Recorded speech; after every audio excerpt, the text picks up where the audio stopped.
Did you know that traditional Chinese medicine can actually help with acne? Nowadays, the treatments for acne focus so much on modern medicine, from prescriptions like benzoyl peroxide and tretinoin, to medication like antibiotics and even Accutane. But there is another way to view acne, and that is with ancient medicines like traditional Chinese medicine. Traditional Chinese medicine, or referred to as TCM, is a holistic ancient medicine that uses various modalities to heal the body from within. It dates back over 2,000 to 3,000 years. It emphasizes the balance between yin and yang energies to improve the flow of qi, which is your life force energy. In this video, I'm explaining how traditional Chinese medicine can be used to treat acne based on the ancient principles and modalities used. So let's get into the video. Hi, I'm an acne-focused nutritionist, naturopath, and mindset coach, and I had acne for over a decade, and I really thought that Accutane would be the thing that would clear my skin for good, but after using it twice and still ending up with more breakouts, I decided to find an alternative method, which is when I found naturopathic medicine. I was able to clear my acne naturally by addressing my gut health, balancing my hormones, and addressing the root causes. And throughout my studies of becoming a naturopath, I was introduced to traditional Chinese medicine and how this can be used to address acne, which is what I want to share with you in this video today. But I will give a disclaimer that this is not medical advice. This video is for educational purposes only, and to provide you with an alternative for treating acne that has been used for years and years as ancient medicine. What I'm speaking about today isn't necessarily methods that I use in clinic with my clients, but instead these are methods used by traditional Chinese medicine experts to help to clear acne. Plus, this is a topic that I find very, very interesting. When studying to become a naturopath, we covered a lot of traditional Chinese medicine, and these methods and principles do weave their way throughout my practice as well, but this video specifically is an overview of Chinese medicine.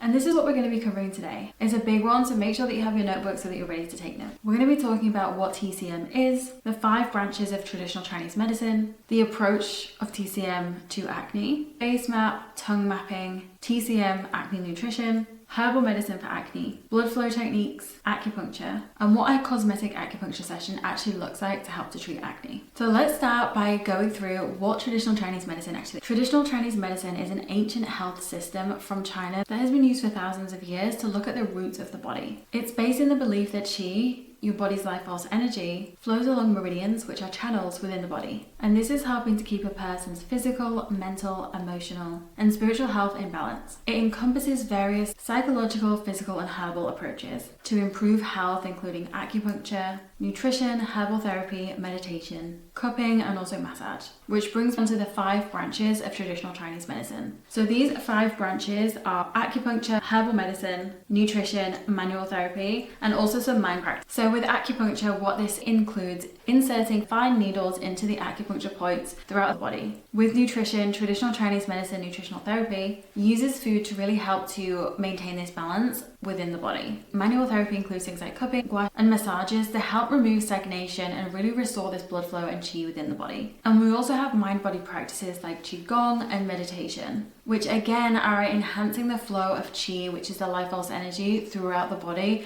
and helping to maintain this sense of harmony and balance. So when we think about acne and the traditional medicine approach, this is what is typically viewed and how traditional Chinese medicine is going to approach acne as a symptom. Now, the TCM approach to acne is to view this as a condition related to a pathogenic influence of damp heat and heat inside specific meridian points. This heat can be caused by poor diet, overworking, stress, and all of this works to naturally increase that yang energy. We think about yang as this heat, this hot energy. Our bodies are made up of yin and yang. These are opposing manifestations of qi, which live in harmony. Yin is referring to more cold and damp, whereas yang is referring to more hot, warm. The yang heat often affects the stomach and the lung meridians, and this is then going to cause acne in different areas within the body. This heat in the lung meridians, often caused by external pathogens, can increases skin redness and also pustules as spots. And then the heat in the stomach or the spleen leads to this oily skin and more cystic acne, which is typically aggravated by greasy, heavy foods and also spicy foods. Stubborn or cystic acne can also be connected to blood stasis or phlegm stagnation in traditional Chinese medicine. And when I heard some of these terms, initially I had no idea what any of these terms actually meant, because it almost feels like a different language in terms of how traditional Chinese medicine refers to the body and what's happening within the body. So I'm just going to give you a quick description of what blood stasis and phlegm stagnation actually means. In TCM, blood stasis essentially means that blood isn't flowing freely through the body. The causes of this can be from stress, trauma, circulation, or long-term heat and dampness really damaging this blood flow. And symptoms of blood stasis can be dark, painful acne, especially those cysts that really stick around and linger. There can be purplish skin tone and hyperpigmentation which stick around for quite a while. In terms of the treatment, this can be through herbs or even acupuncture. Essentially, the goal is to really move that blood, increase the circulation, and clear any inflammation. And in Chinese medicine, when we think about phlegm stagnation, phlegm doesn't just mean mucus in the lungs. It's referring to thick, sticky fluids within the body that the body can't properly metabolize. And this can be caused by weak digestion, which is spleen Qi deficiency, excess dampness, and also stress. The symptoms of this would be cystic, deep, or nodular acne that feels swollen under the skin. We can also see oily, bloating, and sluggish energy, which are all common symptoms that I see in my acne clients. Treatments that would be specific herbs and changes with the diet to help to transform this phlegm and this dry dampness. For example, avoiding dairy, avoiding fried foods, avoiding sugar, and increasing things like barley tea and also adzuki beans. In traditional Chinese medicine, when we think of acne as a symptom, there isn't going to be just one root cause. There are acne patterns which differ from person to person, but the most common root causes are typically these. Damp heat in the stomach or the spleen, leading to oily, inflamed, or cystic acne. Heat in the lungs or the stomach, leading to red pustular acne. Blood stasis, leading to stubborn, painful cysts and scarring. Phlegm stagnation, leading to nodular acne that doesn't come to the surface. Liver qi stagnation and leading to hormonal acne around the chin and the jawline, often tied to stress and symptoms of PMS. So with this in mind, the nutrition for traditional Chinese medicine is going to be completely personalized. But we want to think about increasing cooling foods, as well as damp draining foods for oily skin and acne, blood invigorating foods for scarring, and liver supporting foods for hormonal acne. It's also really interesting to know that different foods have different compositions in terms of whether they are cool, warm, dry, and it's definitely worth researching into those different foods so that you can start to see if you do have excess damp, what is it that you need to increase to help to really balance out the composition that you're currently experiencing. Now let's talk about traditional Chinese medicine face mapping. Face mapping has become more of a popular trend on social media, but in traditional Chinese medicine, this is more of a folk guide of what could be happening inside the body. It's not necessarily a diagnostic tool, and even though when I was studying to become a naturopath, the face map is definitely something that we touched on, and it is a tool that I like to incorporate into the reflections of what I see inside some of my clients. What's actually most commonly used in traditional Chinese medicine is tongue mapping and using pulse diagnosis. The pulse can be a really strong indication of what's happening inside the body. But with the traditional Chinese medicine face map, this is a guide that links the different facial regions to different organs inside the body. And it can let us know if there are certain imbalances. But what we don't want to do is only use face mapping, because what we want to do is use the face map alongside other diagnostic tools such as functional testing as well as symptoms analysis. So just to recap, it's not a formal diagnostic tool, but it can be really helpful to show us an indication of what could be happening inside the body. So let's break down the face map now. And this is more specifically the traditional Chinese medicine face map. In my clinic myself, what I have seen with clients is deeper representations of what could be happening, but this is an overview from a TCM perspective. The mid-forehead is connected with the small intestine and the digestive system. Breakouts here can often suggest indigestion, food sensitivities, or stress affecting the digestive system. Late night snacking and poor sleeping can also show here. The sides of the forehead or the temples are connected to the bladder and the kidneys. This can be linked with fluid metabolism or detoxification. And breakouts may indicate dehydration,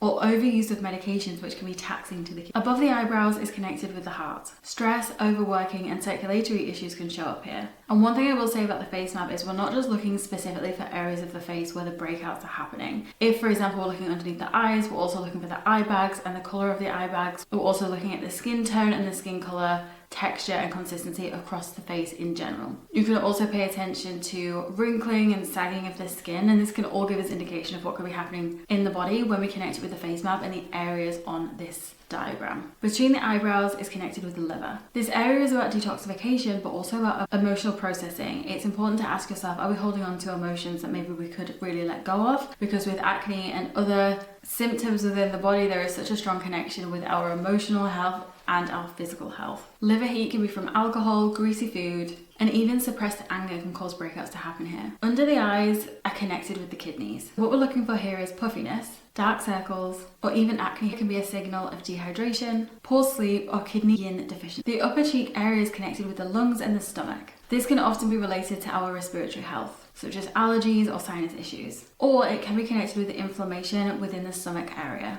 Having red cheeks can be connected with stomach heat. The smile line area is connected with the large intestines. We may have mouth ulcers or breakouts, suggesting digestive sluggishness or poor balance. The lower cheeks can be connected with the lungs are connected to the skin in traditional Chinese medicine. So acne here can be tied to poor air quality, smoking, and even grief. The chin and the jawline, as we've commonly seen, can be connected with the reproductive hormone. This is a typical hormonal acne area or acne just before the menstrual cycle. Stress, premenstrual symptoms, and even PCOS may show up. That is an overview of the traditional Chinese medicine face map, but like I said, with face mapping, we always want to connect that with different symptoms, medical history, and even functional testing, just to see if there's anything else going on within the body and if that reason is actually related to you, because as you can see, with each area of the face, they can be connected with various areas, so it can be quite difficult to pinpoint what's happening within your own when you are just using face mapping alone. And next, we're moving on to tongue mapping. So the tongue is seen as a reverse map of the torso of the body. The tip of the tongue represents the heart, lungs, and emotions. The center of the tongue represents the digestive system. The sides of the tongue represent the liver and the gallbladder. The base of the tongue represents the kidneys, the bladder, and the intestines. We can use the appearance of the tongue in each section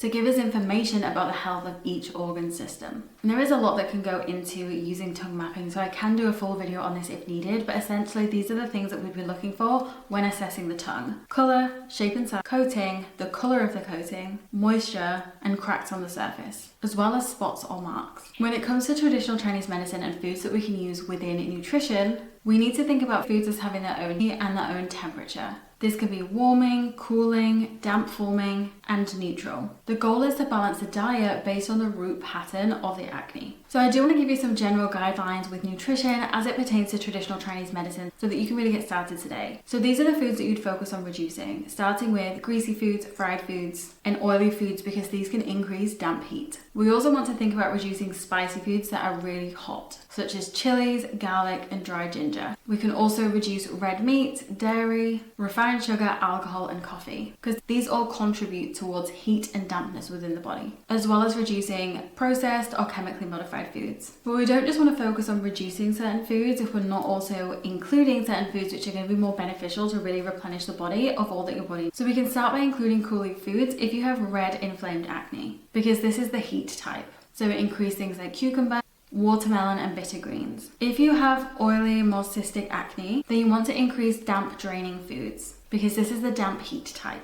We can increase barley tea, adzuki beans, leafy greens, radishes, winter melon. If you have more hormonal acne, then we can start increasing liver supportive foods, which can be goji berries, black sesame seeds, walnuts, and leafy greens. And finally, if your acne is caused by your digestion, then we want to focus on neutral supporting foods, such as steamed grains like rice or millet, as well as quinoa, lightly cooked vegetables, lean protein like chicken or fish, soups. I just want to give an important note when it comes to raw and cold foods, because while cooling foods can be helpful to reduce inflammation, in traditional Chinese medicine, they generally caution against any raw or ice cold foods, such as raw smoothies, raw salads, iced drinks, and also sushi, as they can weaken the digestive fire, also referred to as the spleen. A better option is going to be lightly cooked cooling foods, like greens or warm mung bean. And we can also think about seasonal eating. So within the summertime, leaning towards more cooling foods such as cucumbers, mint, and melon to help reduce the heat. And being aware that in the winter, overdoing raw foods can really dampen this digestive fire. And instead, focusing on warming soups with liver supportive ingredients. And for traditional Chinese medicine, when supporting acne, they will also include personalized herbal medicine support. This is going to be prescribed based on your acne path, whether that's heat, dampness, or blood stasis. And these can either be heat clearing or detoxifying herbs, dampness draining herbs, and blood invigorating. From other traditions, adaptogens have also been used and can be very supportive, especially when it relates to stress and hormones. But these are not traditional or classic traditional medicine herbs. So there is going to be a difference between TCM formulas and more modern integrative approaches to herbal medicine. Something that is also included within traditional Chinese medicine is blood flow techniques to really improve the flow of blood throughout the body. Because as we mentioned before, in traditional Chinese medicine, acne can be caused by the stagnation of the blood, which is caused by dampness and warmth of the skin. Cupping is a method used to increase circulation and reduce heat by drawing the toxins into the cup. We can also exercises and movement to support blood flow. Within traditional Chinese medicine, when we're increasing this blood flow, we're removing this stagnation.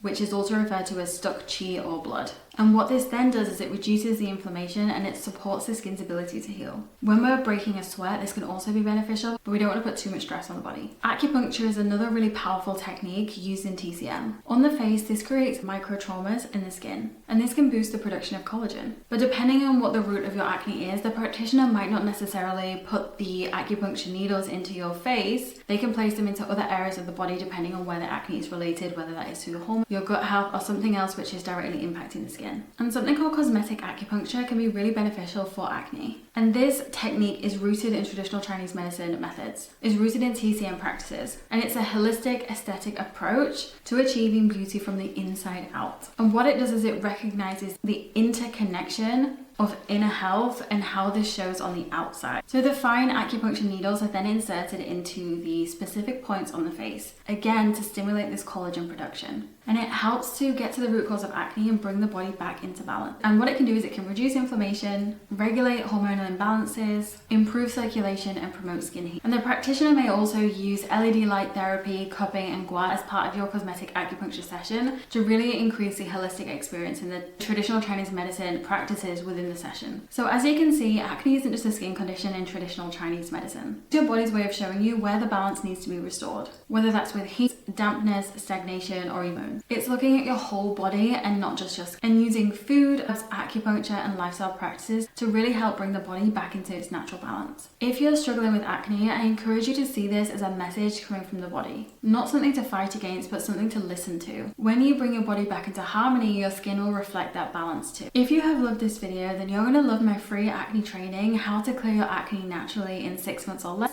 prescriptions, or harsh dietary restrictions. This isn't just another masterclass that you'll sign up to and never watch. This is a start to finish masterclass showing you all of the steps that I use with my clients to help them clear their skin, from nutrition and skincare all the way through to balancing hormones and getting their gut into a really, really healthy place. As a naturopathic practitioner myself, I utilize a combination between science and also ancient medicine practices to really help bring the balance back into your body. So scroll down to the description box below and click the first link where you'll be prompted to insert your name and your email address, and then you'll be able to gain instant access and watch this free masterclass now. And if you're interested in learning more about ancient medicines, face mapping, tongue mapping, or have any questions to do with traditional Chinese medicine, then put them in the comments below and let's start the conversation. And thank you so much for watching. I will see you in the next video.